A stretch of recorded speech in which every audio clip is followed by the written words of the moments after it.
दो बिल्लियां और एक बंदर। बहुत समय पहले की बात है। एक गांव में दो बिल्लियां रहती थीं। दोनों बहुत ही अच्छी दोस्त थीं और दोनों आपस में बहुत प्यार से रहती थीं। दोनों की दोस्ती का सभी लोग उदाहरण देते थे। वो दोनों बहुत खुश थीं। उन्हें जो कुछ भी मिलता था उसे आपस में मिल बांट कर खाया करती थीं। एक दिन दोनों दोपहर के वक्त खेल रही थीं कि खेलते खेलते दोनों को जोर की भूख लगी। वो भोजन की तलाश में निकल पड़ी। कुछ दूर जाने पर एक बिल्ली को एक स्वादिष्ट रोटी नजर आई। उसने झट से उस रोटी को उठा लिया और जैसे ही उसके खाने लगी तो दूसरी बिल्ली ने कहा, अरे यह क्या, तुम अकेले ही रोटी खाने लगी हो? मुझे भूल गई क्या? मैं तुम्हारी दोस्त हूँ और हम जो भी खाते हैं आपस में बांट कर ही खाते हैं। पहली बिल्ली ने रोटी के दो टुकड़े किए और दूसरी बिल्ली को एक टुकड़ा बढ़ा दिया। यह देख दूसरी बिल्ली फिर बोली, यह क्या, तुमने मुझे छोटा टुकड़ा दिया? यह तो गलत है।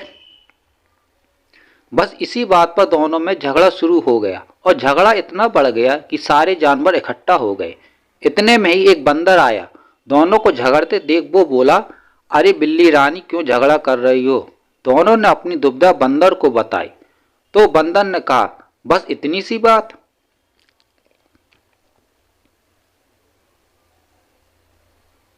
मैं तुम्हारी मदद कर सकता हूँ। मेरे पास एक तराजू है, उसमें मैं ये दोनों टुकड़े रखकर पता कर सकता हूँ कौन सा टुकड़ा बड़ा है और कौन सा छोटा। फिर हम दोनों टुकड़ों को बराबर कर लेंगे। बोलो मंजूर? दोनों बिल्लियों को बंदर की बात जच गई। वो तैयार हो गई। बंदर पेड़ पर चढ़ा और तराजू ले आया। उसने दोनों टुकड़े एक एक पल्ले में रख दिए। तौलते समय उसने देखा कि एक पल्ला भारी था, तो वो बोला, अरे यह टुकड़ा बड़ा है, चलो दोनों को बराबर कर दूं। और यह कहते ही उसने बड़े टुकड़े में से थोड़ा सा टुकड़ा खा लिया। इस तरह से हर बार जो पल्ला भारी हुआ उस वाली तरफ से उसने थोड़ी सी रोटी तोड़कर अपने मुंह में डालनी शुरू कर दी। दोनों बिल्लियां अब घबरा गईं। वो फिर भी चुपचाप बंदर के फैसले का इंतजार करती रहीं। लेकिन जब दोनों ने देखा कि दोनों टुकड़े बहुत छोटे छोटे रह गए तो वे बंदर से बोली, आप चिंता न करो, अब हम लोग अपने आप रोटी का बंटवारा कर लेंगी। इस बात पर बंदर बोला, जैसा आप दोनों को ठीक लगे, लेकिन मुझे भी अपनी मेहनत की मजदूरी तो मिलनी ही चाहिए ना। इतना कहकर बंदर ने रोटी के बचे हुए दोनों टुकड़े भी अपने मुंह में डाल लिए और बेचारी बिल्लियों को वहां से खाली हाथी लौटना पड़ा।